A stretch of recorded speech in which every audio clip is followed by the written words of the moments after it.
This time of year, a good hoodie is absolutely essential. But these days, it's tough to find one that will last through the season.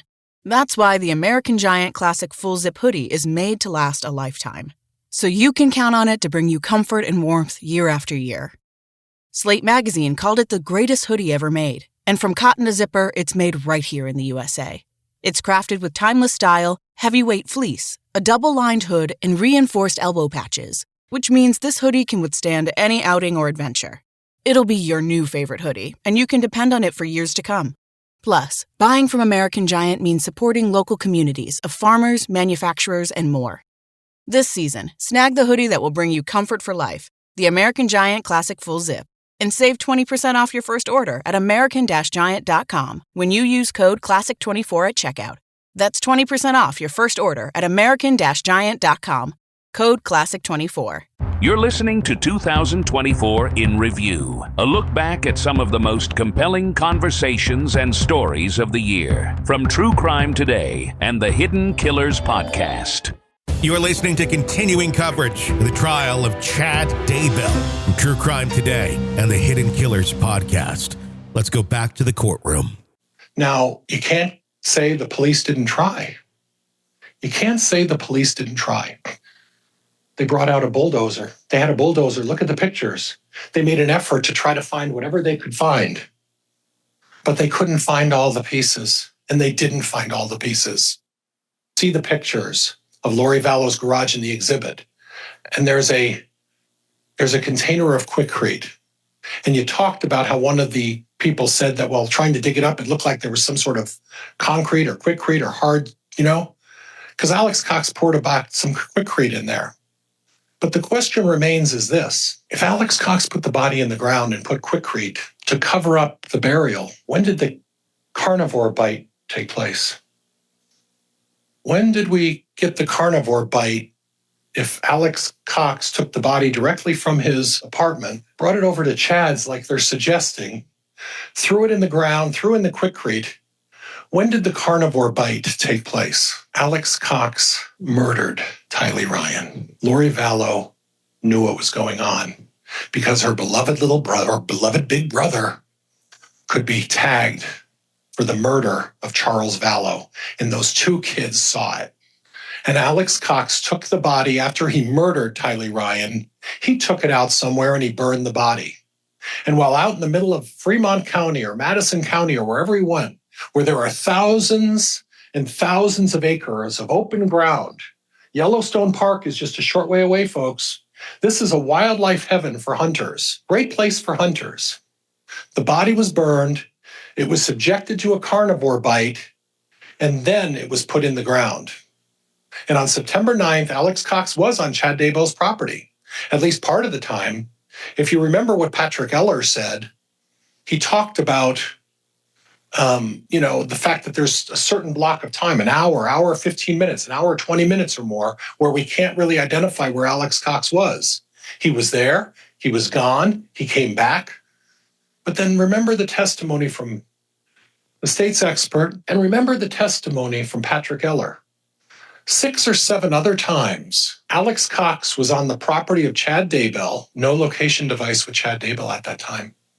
No indication that Chad Daybell was on the property at that time when Alex Cox was there.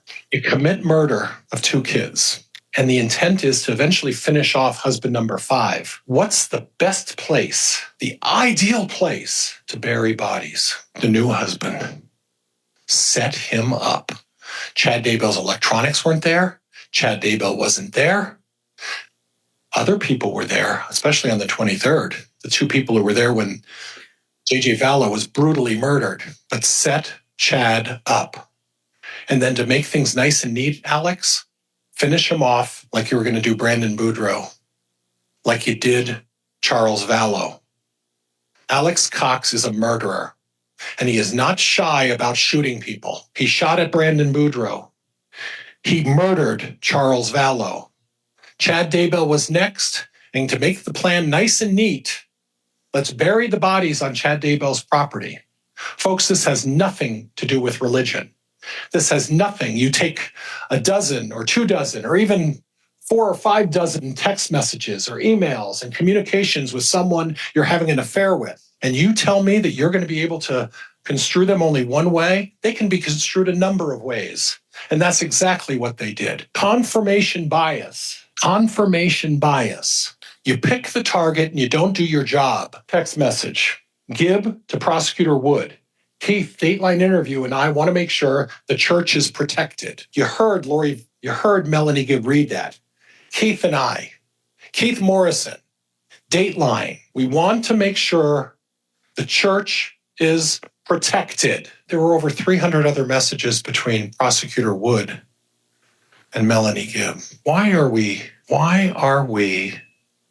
as Melanie Gibb, telling a prosecutor in a criminal case that we need to protect the church? We need to protect the church. We know from Officer Kiyokamanu, one of the messages he pulled off when he did his search was Julie Rowe and the stake president saying, Julie, my stake president's going to call Chad's stake president. You need to stop publishing your books. You need to stop doing all of this stuff. We need to make sure that the church doesn't get implicated in this, because these subjects that we talk about, these dark and light spirits, these other subjects that might be uncomfortable to be exposed, these other subjects that nobody should want to hear about, we need to protect the church so we don't hear it. So what do? You pick a target. And rather than looking at where the evidence leads and the facts, you create a scenario saying, well, he's a religious zealot. Well, he's got all of these crazy ideas about all of this stuff. Yeah, he talked about death percentages, folks. He also said Heather Daybell was dark. He said Allie Bloomer was dark. He said Samantha Gwilliam was dark. And he said our good friend over here, Officer Hermosillo, he was dark. He doesn't look dead to me. And Samantha Gwilliam isn't dead. Allie Bloomer's not dead. Heather Daybell's not dead. Heather Daybell, that's the pot stirrer. That's the other one. That's the other one who said, I'm the stake president's part of this society, and I'm going to send it to all of the ward ladies, and they can decide whether they want to disseminate all this terrible stuff I've said about my brother, Chad Daybell, and we're going to spread it like fire. The pot stirrer. The problem is the pot stirrer was in the organization of the LDS Church and was doing it again. Chad was the target. This author writes about uncomfortable things. He talks about uncomfortable things. He discusses topics that maybe make people uncomfortable. But you know what? He has every right to talk about it. And you cannot hold it against him because you don't like the topic, or you don't agree with the topic, or you don't even understand the topic. I don't understand half the stuff that's going on with some of this religious stuff. I don't have a clue, but I will defend his right to believe whatever he wants to believe. Experts, Dr. Raven, okay? You remember what Dr. Raven talked about. She talked about the results. She stood here very clearly and said, you don't get to engage in confirmatory bias. It's undetermined. And by looking at all of that other stuff, and in 25 or 30 years of doing it, she never did that. She never looked at the other stuff. Dr. Bartlink, we already talked about that. The whole body wasn't there. Where is it? Patrick Eller, no data showing Chad Daybell, no device location. Dr. Hampinkian, he talked about hair samples, and you remember from the state police talking about the 40 or 50 hair samples that they sent over to one of the laboratories, and some of those included blonde hairs. Blonde hairs. Now, the DNA evidence on the plastic on JJ showed that there was a fingerprint and a handprint of Alex Cox on the plastic. There was also Lori Vallow's hair, and they had her sample. And when he asked Dr. Hampinkian, did they exclude those blonde hairs that they found on the tape wrapped around JJ? Did they exclude Lori Vallow? It wasn't her. But you know what? Whose blonde hairs were there? I only know one other blonde, JJ Vallow, and the other blonde. Well, it was the blonde who was with him in the apartment when he died, named Melanie Gibb. But once again, we ignore that evidence. We don't test that evidence. We don't look at that evidence. We don't examine that evidence. We don't get samples of that evidence. Instead, we ignore it and we go right to Chad Daybell. We talked about Dr. Hampinkian talking about negative DNA results. And of the 18 tools that were found in Chad Daybell's garage, how many of them had his DNA? 0. Did they test anything else? No. Magically, Tylee's remains are on a pickaxe and a shovel. The same thing that I talked to you about in Exhibit 35. And folks, please examine that. Please look carefully. Casting, religious beliefs, dark light casting. He's a traditional Mormon. You may not like it. You may not believe what he believes, but he has every right to talk about it. He's written a number of books about it. And any chance anybody gets to even mention the word religion to him, he goes off on a 35 or 40-minute patriarchal prayer that I still don't even understand what he was talking about. But he does it and goes into great detail about all sorts of things.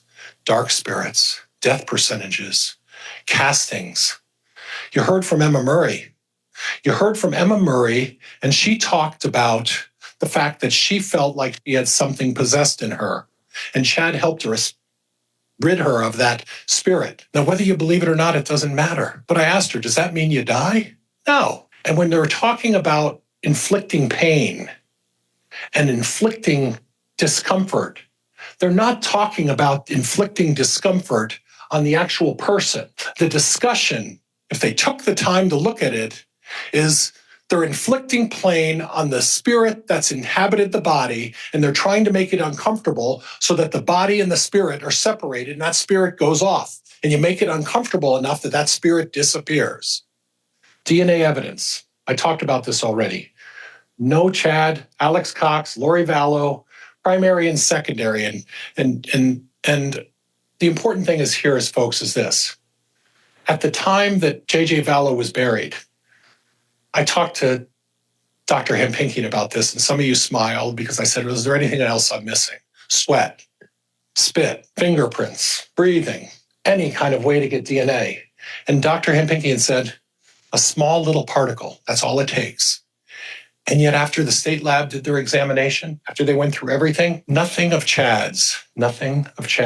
Hair's not tested. Dr. Hempinkian said, DNA does not tell us where or when the DNA got there, when it occurred. Talks about presence. Chad Daybell, you can't hold his silence against him. You can't do that. If he chooses not to talk, you can't even consider that. If that's going into your consideration, then the judge will give you an instruction on that. That's not something you do. Reasonable doubt. Motive, Alex Cox. Alex Cox needed to cover for a murder. Lori and Alex, they're the two ones who are involved. Why is it that it's a woman like Lori Vallow, married 5 times? She pursued Chad. She's the one who pursued Chad. Remember when we talked about they were at the book situation where they're selling the books at the Preparing the People? And then subsequently there was a basketball game and Zaluma talked about, well, are you afraid of me? And Chad goes walking off. She pursued Chad. I don't know what her agenda is, but ultimately her agenda was to get another life insurance check after Chad Daybell was knocked off by Alex Cox. I want to talk a little bit about Tammy. The Fitbit. Officer Mattingly went into great detail about all the mileage she was traveling and all these things she was doing. And then Emma Murray and Joe Murray talk about a simple thing. Tammy would lay in the bed and there was a competition. And Tammy, if anything, wonderful woman, very competitive. Real easy. Run that Fitbit up. And it doesn't matter. Even if she was walking, you heard from Emma Murray how her health wasn't that great. From Garth, how her health wasn't that great. And you can't speculate. You don't get to do what Dr. Christensen did, which is speculate we think that's what she died. Because if you're speculating, you're breaking the judge's rule.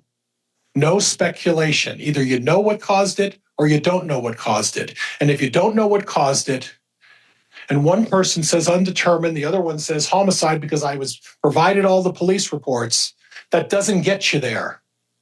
You don't get to speculate. Officer Coulter, the prosecutor pointed out that at 9:30, Tammy Daybell did a search. And she did a search on her computer about paintball guns. And then 10 minutes later, she called the non-emergency line and said there was a paintball incident. And the prosecutor saying, well, how did she show Officer Coulter if she was Googling it? Because when Officer Coulter eventually got there, as you remember the testimony, if you remember it this way, Garth and Tammy took Officer Coulter to the computer and said, this is what the paintball gun looks like. This is what I Googled. And Tammy didn't Google AK-47. Tammy didn't Google all of that other stuff. She Googled paintball gun and told Officer Coulter, that's where it is. And then Officer Coulter fills out a very short police report.